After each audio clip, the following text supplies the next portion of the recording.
Hello students, welcome back to my channel. Vishal Gupta आपका teacher. कैसे हो आप सब? तो स्टूडेंट्स चलो कंटिन्यू करते हैं। अब हम 4 मार्क्स वाले क्वेश्चन को बिजनेस स्टडीज़ का जो मैं आपको बता रहा हूं कि किस तरीके से टॉपर्स अपने पेपर को लिखते हैं।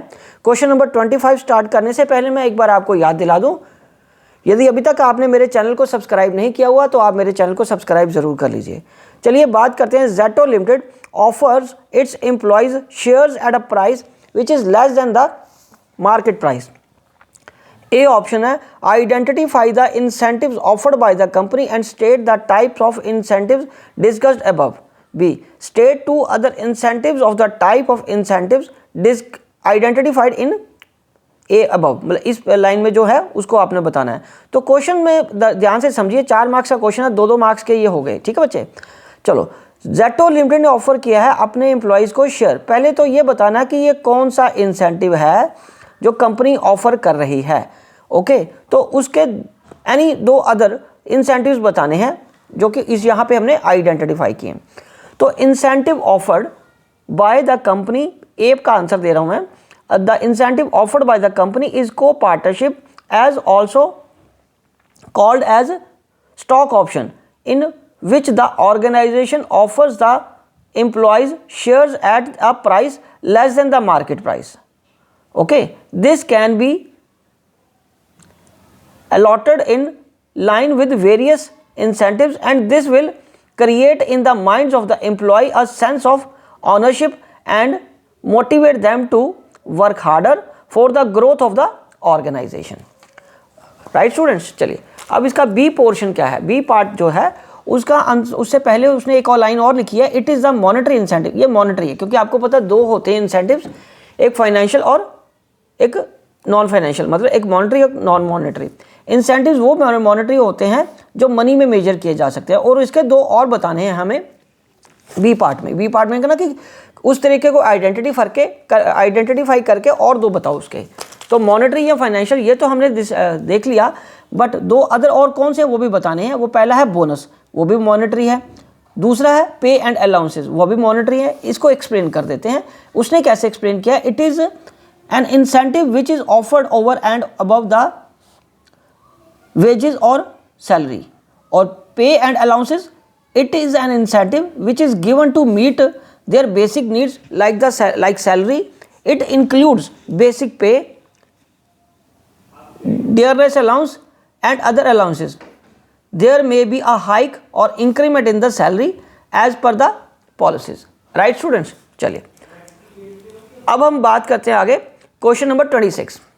क्वेश्चन नंबर 26 क्या है, identify and give the meaning of concepts highlighted in the following statements.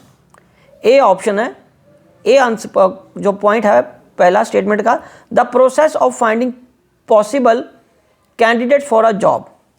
B an assessment of the numbers and types of human resources necessary for the performance of various jobs. C introducing the selected employees to other employees and familiarizing them with the rules and policies of the organization.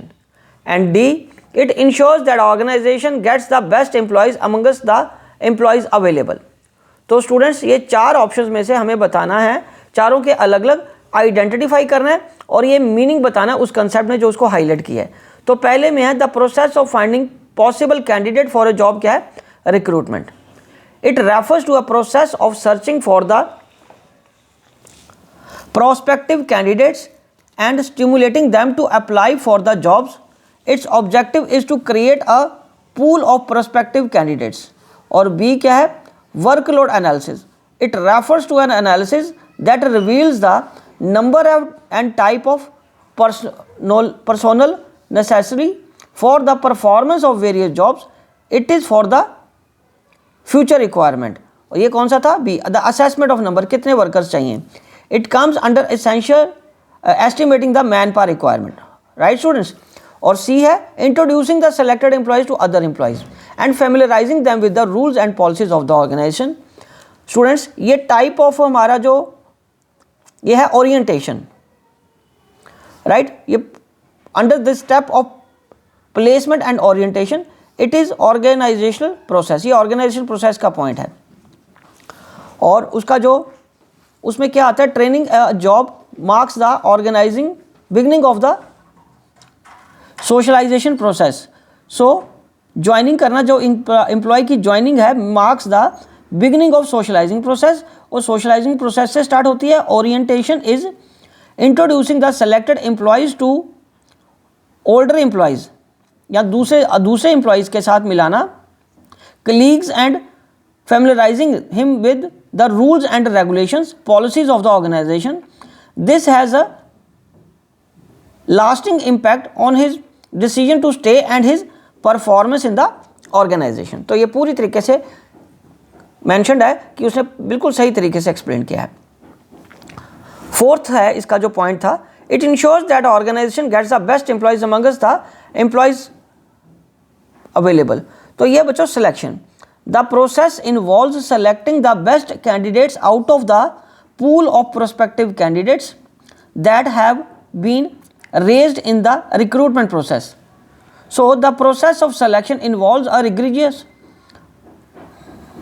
procedure in order to attain two objectives. One, to get the best out of all the candidates and exercise the self-esteem of the employees selected, and communicating or showing him the seriousness of which the things are done in the organization.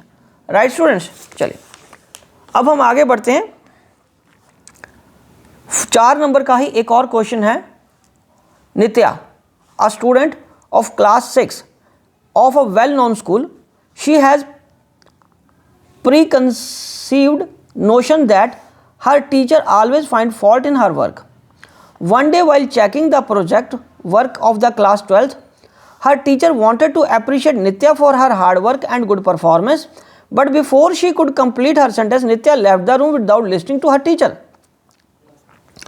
Identify the barrier. कौन सा barrier है communication का, and also type and barrier की category कौन सी है जो इसमें related है. Explain 2 other communication barriers of that category. So the barrier of communication is premature evaluation, और ये किसके अंडर आता है? साइकोलॉजिकल बैरियर्स के अंडर.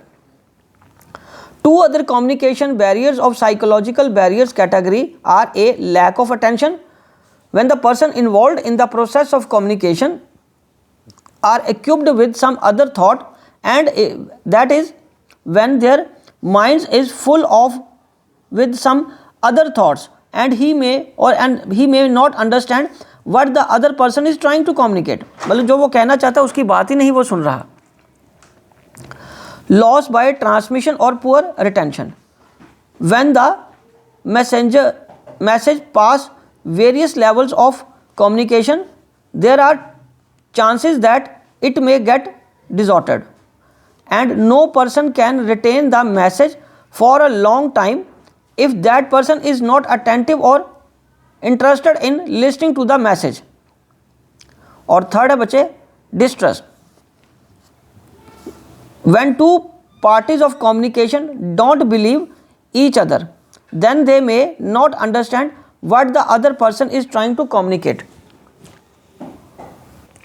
ठीक है स्टूडेंट्स, तो चलिए ये इसके 2 हैं. Identify the barrier. बैरियर कौन सा आइडेंटिफाई करना और 2 अलग से करने थे. तो साइकोलॉजिकल बैरियर है ना, जो साइकोलॉजिकल बैरियर्स उसमें लैक ऑफ अटेंशन है और उसका लॉस ऑफ ट्रांसमिशन और डिस्ट्रस्ट, ये तीनों साइकोलॉजिकल के अंडर ही आ जाएंगे, क्योंकि इसमें हमें ये बताना था ना कि कौन सा साइकोलॉजिकल है और उसके 2 अलग से और बताने थे.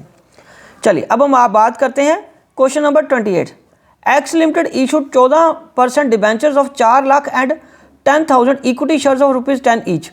This investment resulted in a net profit of 2 lakh rupees 2 lakh before net interest and tax. The rate of tax कितना है? 50%.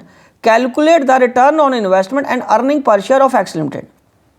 ये तो सिंपल है. पहले आप क्या करोगे? अर्निंग बिफोर टैक्स करके 2 लाख यहाँ आ जाएगा, उसका इंटरेस्ट काट लो 14% कितने का? इन डिबेंचर्स का 14% है, 4 लाख का 14 56,000 आ गया, वो माइनस करके 1,44,000. फिर उसका 50%, ये देखिए जो टैक्स रेट था, टैक्स रेट 50% माइनस करने के बाद आपके पास क्या बच गया? 50%, दैट इज 72,000. और अर्निंग पर शेयर कितना आया? अर्निंग पर शेयर कितना आ गया बेटे? 7.2 आ गया. ओके, देखा कितना नीट एंड क्लीन तरीके से काम करना है आपको. ओके, अब ये करने के बाद आपको बताना है कैलकुलेट रिटर्न ऑन इन्वेस्टमेंट. तो रिटर्न ऑन इन्वेस्टमेंट बच्चे कैसे आता है, earning before interest tax into 100 upon capital employed. तो अर्निंग कितनी है 2 लाख की और कैपिटल एम्प्लॉयड 10 लाख की। कैसे 10 लाख की, ये इक्विटी शेयर्स उसने बताया 60 रुपये का, 10,000 का, 6 लाख का ये और 4 लाख का डिबेंचर्स। इक्विटी और डेट मिला के ही तो हमारा बनता है कैपिटल एम्प्लॉयड। तो अर्निंग पर शेयर कितना आ गया 20%, 7.2 आ गया। अर्निंग पर शेयर कितना हमारा 7.2 और रिटर्न ऑन इन्वेस्टमेंट हमारा 20% आ गया। और इस केस में हमारा रिटर्न ऑन इन्वेस्टमेंट कितना 20% है और रेट ऑफ इंटरेस्ट 14% है, जो हमने यहाँ कैलकुलेट भी किया था, ये देखो। तो इस पे हम क्या कह सकते हैं, it represent a situation of favourable financial leverage. The return on investment is greater than rate of interest 20% to 14%, so the company can extend debt, that is it can choose trading on equity, right students। चलिए 29th question, fixed capital refers to investment in long term assets, explain any 2 factors affecting the fixed capital requirement of an enterprise। Students इसका answer कैसे लिखा उस बच्चे ने, fixed capital refers to investment in the long term assets, the factors affecting fixed capital requirement are choice of technique। इसमें क्या है, it is firm in a it is if the firm is a capital intensive one, then the company needs more of the fixed capital as it needs to invest more number of in long term assets। और दूसरा उसने लिखा है more number of assets के बाद if the firm is a labor intensive, it is depend upon it depend more on manual work than machines, then it is needed less fixed capital as there is no need to invest more in long term assets। और दूसरा students क्या है, technology upgradation. Students technology upgradation में क्या आएगा, if the firm uses more of machinery which is prone to quicker obsolescence, then it needs more fixed capital in order to upgrade it from time to time in order to keep up with the technological environments।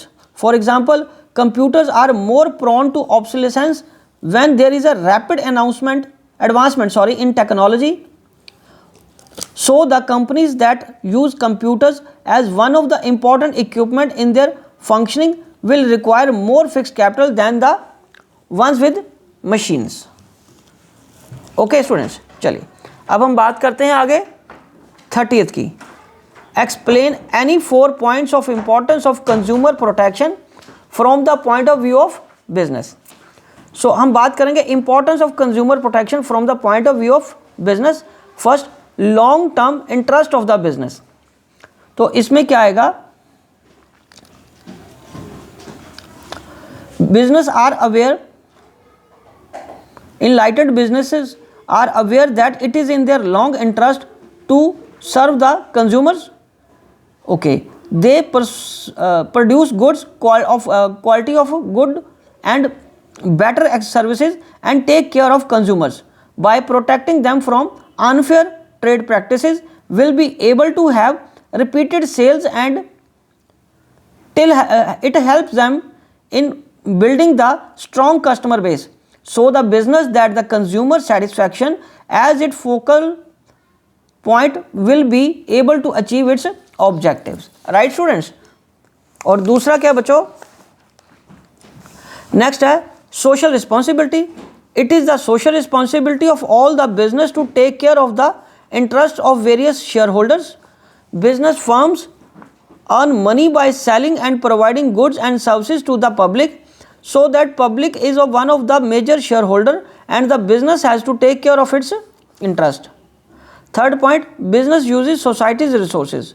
Business make use of society's resources, so it is very important to provide goods of public interest, and the business must ensure that the activities of the business shouldn't impair the public confidence in them।